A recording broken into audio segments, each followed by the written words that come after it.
Hello, glad to see you on the channel. Subscribe, give a like, and don't forget to leave a comment. Enjoy watching.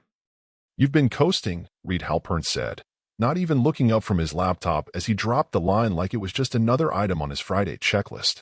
I was sitting across from him in the small glass conference room on the 22nd floor, the one they used for quick syncs that always ended up being anything but. He didn't bother to make eye contact, just kept tapping at his screen, probably responding to an email or updating one of those bloated decks he liked to present at board meetings with all the colored graphs and none of the substance. I should have said something, anything, but in that moment, I just stared at him, blinking slowly like I was waiting for the punchline. He didn't know it, but I'd already lived through 4 different CFOs in my 17 years here, each one thinking they were the first to fix the inefficiencies and modernize the workflow, as if Excel hadn't been around since the dinosaurs learned to budget. But this guy, Reed, he was different. Not better, just more confident in his ignorance. He came from a biotech startup, wore sneakers with his suits, and had the kind of slick, buzzword-heavy charm that made VCs think they were watching the next Steve Jobs pitch.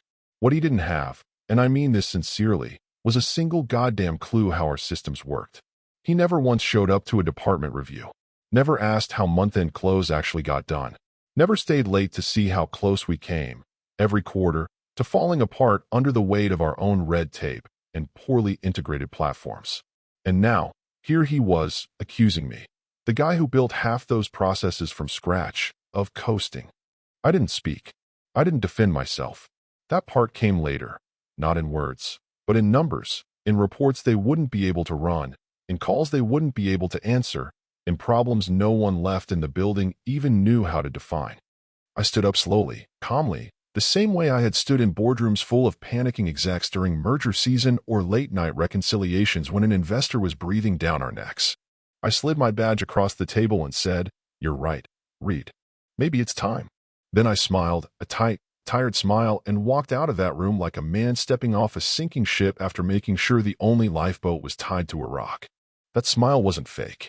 It was the kind of smile you wear when you've already made your peace, when you've seen the iceberg long before anyone else and decided to let the captain steer straight into it. I didn't storm out. I didn't yell. That would have made Reed feel like he won, like he pushed the dead weight out with a clean cut. But the truth? I was already halfway gone. He just gave me the excuse. Here's what Reed didn't understand, and probably still doesn't. I wasn't coasting. I was coasting them. I was the current under the boat, the quiet engine humming beneath their fancy dashboards. I made the numbers work when the math didn't. I covered for overspending, tweaked forecasts to buy time, moved funds to where they could be hidden during investor calls, and patched over gaps in their logic with good old-fashioned experience. I did it without fanfare, without praise. I did it because if I didn't, people wouldn't get paid, vendors would walk, and deals would fall through like dominoes. When I got home that night, I sat in the dark for a long time. No TV, no music, just me and the hum of the refrigerator. I thought about the years I gave them, late nights, early flights, birthdays missed, vacations canceled at the last minute. I thought about the Sunday mornings I spent writing last-minute corrections to quarterly projections because someone upstairs couldn't tell the difference between gross margin and net income. And now, after all that, I was just the guy who'd been coasting. But then I remembered something better, something sharper. The last system patch I pushed had never been documented. The vendor contract renewals were routed through a private workflow I designed myself because the legacy software kept glitching out. The international tax reporting module, the one Reed didn't even know existed, required a password reset only I could authorize. I wasn't going to sabotage anything, not intentionally. I wasn't bitter enough for revenge, not yet. But I also wasn't about to call in from the outside to save a sinking ship when they were the ones who threw me overboard. If they wanted to believe I was dead weight, then they could figure out how to float on their own. The following Monday, I got a text from Aaron, one of the few junior accountants who still had a soul. It just said, "Systems down." Reed's panicking. Who do I send the report requests to now? I didn't reply. I didn't need to. Let the financials speak for themselves. Because numbers don't lie. But they do go silent when the only guy who knew how to make them talk decides he's done being ignored. People like Reed love to talk about systems like they're these clean, digital things, like they just click into place if you slap enough software licenses on the problem and pay a consulting firm to slide into your office with a smile and a slide deck. But what they don't understand, what they never understand, is that systems aren't just code and dashboards and bullet points. Systems are people. Systems are decisions made under stress. Systems are the after-hours emails, the undocumented fixes, the favors you pull without asking for credit. And for 15 straight years, I was that system. I didn't plan to stay that long. No one does. You start out thinking it's just a good job with decent benefits, something stable to build a life around. And in the beginning, it was. I was in my early 30s, freshly married, optimistic enough to think hard work spoke louder than politics. The company wasn't huge then, maybe 200 employees, all crammed into a converted warehouse with exposed brick walls and flickering lights. We were scrappy. We were late-night takeout and last-minute approvals. And I loved it. I came in as a senior analyst but picked up controller duties within a year because no one else was dumb enough to stay late every night cleaning up vendor payments and reconciling customer accounts that had more holes than Swiss cheese. I didn't complain. I was good at it. Quietly good. The kind of good that doesn't get applause, just more work. I became the guy people called when numbers didn't add up or reports got rejected by the board because someone forgot to update the expense assumptions. I wasn't flashy, but I was dependable, and that made me indispensable. Of course, no one actually says that out loud. They just give you more fires to put out and start pretending you were never the one holding the hose. And slowly, you realize you've become the human firewall between chaos and collapse. You're not listed in the org chart as savior, but you may as well be. I saved Reed's job twice, maybe 3 times, depending on how you count. The first time was during the Centercom acquisition, a rushed mess of due diligence and overpromising where someone, I won't name names, but it rhymes with CFO, forgot to factor in Centercom's outstanding litigation liabilities. The numbers looked clean because Reed only looked at top-line revenue. But I spotted a $5 million hole in the balance sheet that would have imploded our Q2 earnings if I hadn't flagged it, restructured the amortization schedule, and massaged the vendor liabilities across reporting periods to buy time. Reed took the credit in the boardroom. I took the ulcers. The second time was the year the sales team exceeded projections and leadership decided to roll out a performance bonus structure retroactively, like it was monopoly money. We had the cash, barely, but the timing would have triggered a tax penalty and blown a hole in the monthly forecast. I spent 72 hours rebuilding the payroll model by hand, coordinating with HR, and calling in a favor from an old contact at the IRS who walked me through a temporary deferment strategy. Reed?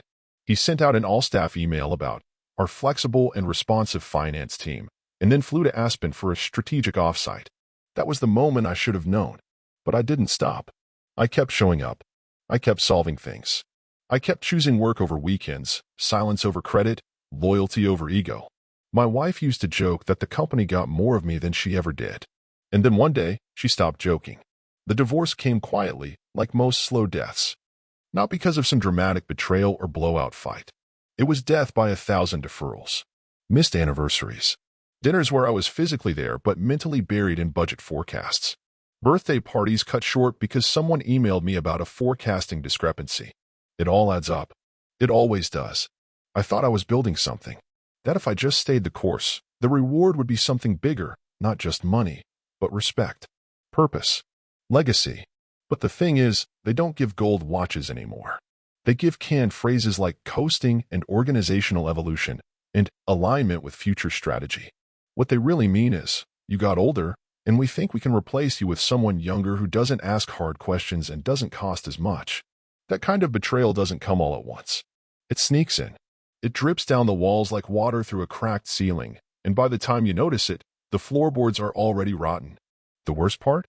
You still want to help. Even after they take you for granted. Even after they praise the PowerPoint guy for numbers you spent all night fixing. You still want to fix things because that's who you are. You're the guy who plugs the leaks before anyone sees them, who patches the broken pipes and tells no one. And they let you do it until they decide the house no longer needs a plumber. I didn't burn out. I burned away. Slowly. Quietly. One late night at a time. So when Reed looked me in the eye, or tried to, and said I'd been coasting, he wasn't just wrong. He was blind. Because coasting implies a hill. Coasting means gravity's doing the work. But for 15 years, I was the hill. I was the resistance. I was the friction that kept the whole machine from spinning off into oblivion. And now? Now they'd find out what it felt like when the guy who'd always been behind the curtain finally walked away and left the fire to spread on its own. It took exactly 9 business days for the first real crack to show up, which honestly surprised me, because I figured it'd take 3. Not because I overestimated myself, but because I knew how fragile the entire operation was underneath the surface, held together by 100 undocumented fixes, manually updated workarounds, and sheer muscle memory. There was no disaster when I walked out. No explosion. Just a quiet ripple that started under the surface and began spreading slowly, like blood seeping into the edge of a ledger that someone dropped in the rain and hoped no one would notice. The first thing to go was payroll, which, for anyone who's ever worked a real job and lived check to check, is the one thing you absolutely do not screw up. But they did. It wasn't catastrophic at first. A few salaried employees got underpaid by a couple $100s. No bonuses triggered. A direct deposit bounced because the routing table wasn't updated in the new system that Derek, the fresh out of grad school financial transformation consultant, had pushed live without running a parallel test. I wasn't there to stop it, obviously. I wasn't there to sit quietly in the back corner of the meeting and say, "That's a bad idea. Let's wait one more cycle." Derek didn't know any better, and Reed, of course, greenlit the whole thing because someone on LinkedIn said real CFOs move fast and break things. Well, mission accomplished. Vendor invoices started aging out next. Not just getting paid late, getting completely missed. See, our procurement system was tied to an internal approval loop I built myself. Not because I was trying to be clever, but because the out-of-the-box workflow kept glitching and nobody had time to deal with it. So I hard-coded in a few bypasses, things that made it work under pressure but weren't exactly documented in the training manual. I was the manual. Now, those approvals were sitting in a digital limbo, waiting for someone who didn't know how to find them. Vendors were calling. Then they were threatening. Then they were forwarding emails to the legal department with phrases like breach of payment terms and contract violation. And every time a new escalation hit Reed's inbox, he probably looked at it and thought, "How is this happening?" I'll tell you how, Reed. Because you removed the guy who knew where the bones were buried, and now you're trying to dig through the system with a teaspoon and a blindfold. The ERP system, that giant, expensive beast that had taken us 3 years to implement and another 2 to stabilize, started throwing anomalies like a slot machine stuck on tilt. Hundreds of unreconciled entries. Forecasts that didn't tie out. Accruals showing up in the wrong quarters. And all those neat little dashboards Reed loved to present at board meetings? Yeah, those were populating with blank fields and red exclamation marks, because no one had updated the SQL polls since I left. I'd built them to pull data from multiple modules, some of which required a daily refresh script that had to be triggered manually. No one knew about the trigger, so the data just stopped. Erin, the junior accountant I liked, reached out again. She didn't ask me to fix anything. She just said, "They're losing it. We're working weekends now. Nobody knows where the reports are stored." I didn't reply. Not because I didn't care, but because I knew replying would mean stepping back into the fire. And I'd finally started sleeping through the night for the first time in years. I wasn't ready to give that up just so Reed could pretend the fire was under control. By week 3, the board started asking questions, the kind of questions that make grown executives start loosening their ties and rechecking their contracts. Why were quarterly forecasts off by 6%? Why had 2 key vendors paused shipments due to unpaid invoices? Why had the internal audit team flagged an unreconciled expense from 3 months ago that should have been cleaned up in last month's close? Reed tried to dance. He always does. He smiled. He said words like transitional bottleneck and minor data integrity realignments. But board members don't like it when their money starts leaking out through unexplained holes, and they like it even less when the only person who ever plugged those holes is gone and apparently didn't leave a trail behind. They asked for documentation. They asked for process maps. They asked for system logs and access histories and control sheets. And all they got was a bunch of half-filled Google Docs and confused interns trying to reverse engineer a machine they didn't even know how to turn on. I imagine Reed standing in that boardroom, sweaty and smiling, trying to sell them on the idea that everything was under control, that the bleeding was temporary, that the numbers would stabilize. But the thing is, and I don't say this to sound smug, numbers don't lie. Not when they're bleeding out across your ledger, not when they're screaming from your dashboards in red and yellow alerts, not when your margin forecast suddenly drops below the threshold you promised during your last quarterly update. I didn't sabotage anything. I didn't touch a thing. All I did was walk out and stop holding the parts together. And they thought I was coasting. No, Reed. You were riding a wave you didn't even realize I built underneath you. And now that it's gone, the undertow is pulling your whole operation into the deep end. And no one's coming to save you. It was a Thursday morning when the email hit. The kind of email that doesn't show up with a subject line like urgent or action required, but with a plain, unassuming header that almost dares you not to open it. The subject just said, "Thought you should see this." No sender name I recognized. No fancy signature. Just a single sentence inside. "Check your inbox, the one that matters." And below that, a link to an encrypted file stored in a cloud folder I hadn't accessed in over 6 months. At first, I thought it was junk. A phishing scam. Something cooked up by a bored teenager or a spam bot. But then I noticed the timestamp. Exactly 7:32 a.m. The time I always used to send my weekly internal audit updates before Reed killed them off for being redundant and low visibility. That alone made me curious. I logged into the backup drive I'd kept dormant since my exit, the one with just enough archival access to scrape files from my old inbox. I wasn't even sure it still worked, but it did. And when I opened the attached file, I'll be honest, I stopped breathing for a few seconds. There were folders inside labeled like chapters in a bad detective novel. Projections, travel, expenses, Q4 adjustments, and one particularly spicy one labeled off books. Inside were PDFs of executive travel receipts, vendor contracts with mismatched invoice totals, and, most damning of all, email screenshots with Reed's full name right there in the headers. Emails where he told staff to adjust the quarterly forecast to match expected investor sentiment and push the Q3 loss recognition into Q4 where it'll get buried under product launch noise. Let me be crystal clear here. We're not talking about the kind of shady accounting that happens when someone misplaces a receipt or rounds up a forecast. We're talking about top-line manipulation. We're talking about burying 6 figures in strategic consultant fees under a marketing initiative that didn't even exist. We're talking about internal communications that clearly show Reed instructing junior staff to alter expense categorizations to mask overages, and then thanking them with Starbucks gift cards like he was running a damn raffle instead of a multi-million-dollar budget. The executive travel budget alone looked like someone had tried to recreate a rich guy vacation starter pack. First-class flights booked same day at 3 times market rate. Hotel suites that went for over $1,000 a night. Entertainment expenses labeled as client enrichment, with no client name attached. Dinners with wine lists longer than quarterly reports. It read like someone dared Reed to see how far he could stretch an Amex before someone asked questions. And someone finally had. I didn't know who sent the file, not for sure. But the formatting style, the meticulous organization, and the file name structure all pointed to someone I used to work with, someone who once came to me shaking with worry because Reed told them to just fudge the numbers and make it clean later. I told them to document everything, save everything, and it looked like they had. It looked like they'd been quietly building a case for months, maybe longer, waiting for the right moment, or waiting for someone to finally ask, why aren't these numbers lining up anymore? And now, apparently, someone had. That same afternoon, word began spreading, not in the press, not yet, but inside. My phone buzzed with 2 messages from former colleagues. Did you hear? And he's toast. The audit committee had been triggered. A special board session had been scheduled. Legal was involved. And Reed? Reed was suddenly unavailable for his weekly company-wide update call. His assistant told people he was traveling, which I guess was technically true if hiding in a conference room with outside counsel and a bottle of antacids counted as travel.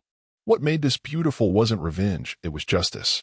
Slow, boring, spreadsheet justice. Justice written in numbers, approved with timestamps, and delivered with the quiet dignity that comes when someone finally stands up and says, "This isn't okay," and then actually backs it up with proof. I didn't forward the email. I didn't leak it. I didn't even have to comment. All I did was open it, read it, and smile the kind of smile you only get to wear once every few decades, the kind that says, "I told you this house wasn't built right, and now the termites are eating the floorboards in public." The most satisfying part? They wouldn't be able to trace it back to me. I hadn't touched a single line of code, hadn't altered a single figure, hadn't even replied to the original message. My hands were clean. I wasn't the whistleblower, but I knew the whistleblower, and they'd been taking notes. Somewhere deep inside that office, someone finally realized that numbers don't just tell a story, they are the story. And Reed had written the wrong one too many times. I made myself a fresh cup of coffee, took it out to the porch, and watched the sun rise higher. No reporters at my door.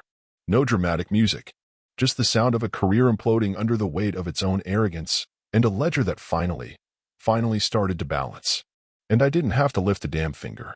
They reached out on a Monday, which felt appropriate somehow, a cold, gray Monday morning that smelled like rain and stale coffee. The kind of day corporate always pretends doesn't exist when they roll out those feel-good newsletters about work-life balance and thriving workplace culture. The email came from a new name I didn't recognize, someone in people operations, which is just HR with a fancier hat and a longer leash. It was polite, full of warmth and careful phrasing, as if they were trying not to spook me. They asked if I'd consider a short-term advisory engagement, a 6-month contract to help stabilize operations, while they search for a more permanent solution. I didn't respond. Not immediately. I let it sit there in my inbox, unread, like a forgotten fruit at the bottom of the fridge drawer, something that used to be appealing but now just made me slightly nauseous. I knew what they were really saying. The numbers still didn't make sense, the systems were still broken, the bleeding hadn't stopped, and they were now looking at the guy they used to call old school and overpaid and wondering if maybe, just maybe, they'd underestimated the weight he was carrying. That same day, the press finally got a whiff of the mess. Nothing front-page worthy, but enough to catch the attention of investors and board members who don't like surprises, especially not the kind that involve audits and missing documentation. One of those business blogs that markets itself as disruptive journalism published a piece with a brutally simple headline. Fintech darling hit by internal accounting scramble. CFO steps back. Not steps down, mind you, just steps back. Reed Halpern was quietly transitioning into a strategic advisory role, which is Silicon Valley for, we can't fire him yet, but we've removed his badge access. It would have been funny if it weren't so predictable. The man who called me dead weight, who said I'd been coasting, who never attended a single review meeting or read a full audit report in one sitting, was now being quietly shown the back door while they scrambled to clean up the mess he pretended didn't exist. And the best part? I wasn't even the one who exposed him. All I did was walk away and let the evidence speak louder than I ever could. But I wasn't going to go back. Not for a 6-month Band-Aid, not for a full-time offer with a fake apology and a stock package, not even for the satisfaction of watching them squirm under my guidance. I'd already spent too many years cleaning up other people's fires, only to be told I was lucky to be there in the first place. I wasn't bitter anymore, just done. Instead, I wrote a letter. Not an email, not a tweet. Not some anonymous blog post dripping with vague references and passive-aggressive metaphors. A real letter. Typed it out slowly, carefully, over 2 days, editing each line like it was a financial model that needed to stand up to forensic audit scrutiny. I titled it "You Built the Illusion on My Back," and I sent it to every current employee's inbox at 7:30 a.m. sharp on Friday, the same time I used to send out the weekly closeout status reports that no one read until something went wrong. The letter didn't accuse. It didn't rant. It simply described what it felt like to give years of your life to a company that saw your competence as an excuse to pile on more work, your silence as permission to keep using you, your loyalty as a weakness to be exploited. I told them how I missed my daughter's last birthday party before she moved away for college. How I signed my divorce papers during a layover because I was heading to a last-minute budget planning summit rescheduled without asking anyone's availability. How I ate dinner out of vending machines and watched entire weekends evaporate into spreadsheets that someone else got credit for. I wrote about the culture, not the one they bragged about on their website with glossy stock photos and quotes about synergy, but the real culture. The one where the same 5 people always picked up the slack while the rest floated on presentation slides and LinkedIn clout. The one where speaking up got you labeled difficult and staying quiet got you buried. The one where Reed Halpern told me, to my face, that I'd been coasting after I'd kept his name off 3 separate internal compliance audits that would have cooked his bonus to ash. Some employees printed it, taped it to walls, passed it around in group chats and Slack channels and shared drives that no one at the executive level had access to. Others rolled their eyes, called me bitter, said I should have just moved on without making a scene. But I didn't write it for them. I wrote it for the people still there. The ones who wake up every day hoping someone notices how hard they're working before it's too late. Within 72 hours, stock dipped 2%, not a crash, not a collapse, but enough to spook the right people into calling emergency meetings. Reed was fully removed from his advisory duties by the following week. Linda, who'd always kept her head down and done the real work, got promoted to interim CFO. A quiet reshuffling of the deck began, and this time, maybe they'd figure out how to play a different game. As for me, I didn't miss it. Not the emails. Not the pressure. Not the sick feeling in my gut every time someone asked for one last favor at 10 p.m. on a Saturday. I stayed in my quiet apartment, learned to cook something other than microwave rice, bought a proper coffee grinder, and read actual books instead of revenue forecasts. I called my daughter. I took a walk every morning before the rest of the world started panicking. They built the illusion of success on my back. And I let them. But not anymore.